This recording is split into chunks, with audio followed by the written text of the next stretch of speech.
Anxiety आणि चिंता, अस्थिरता किंवा कुठल्याही प्रकारचं अँशियसनेस जो हे एक्झॅक्टली काय आहे हे आपण आधी समजून घेऊया.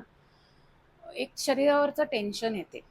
शरीरावर, बॉडीवरती एक स्टिफनेस तयार होतो. स्पेसिफिकली हा भाग आपल्याला जड वाटतो. आपण रिपिटेटिव्ह गोष्टी करतो. अस्थिरता आलेली असते. एका ॲपवरनं दुसऱ्या ॲपवरती. ईमेल आला असेल, यायचा असेल तर आपण त्याची वाट बघत बसतो. सारखा तो ईमेल आय डी ओपन करून आपण ते चेक करत असतो की आला की नाही अजून. परीक्षेच्या दिवशी कसं वाटतं, रिझल्टच्या दिवशी एक प्रकारचं माहोल तयार होत असतं शरीरामध्ये.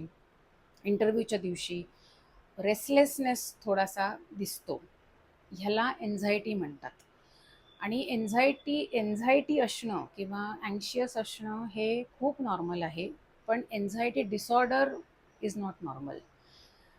तर ब्रेनचा जो लिम्पिक सिस्टम आहे, जो एक भाग आहे, त्याच्यामध्ये अमेग्डला नावाचा छोटासा एक भाग आहे, जो हा रिस्पॉन्स, हा एक अलार्म आहे, हा आपल्याला तो देत असतो.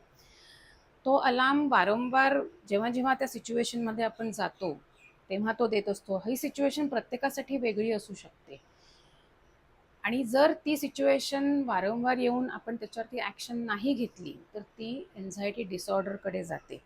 आणि एन्झायटी डिसऑर्डर तज्ज्ञांच्या सल्ल्याने आणि काउन्सिलर्सच्या मदतीने आपण त्याच्यावरती डेफिनेटली मात करू शकतो.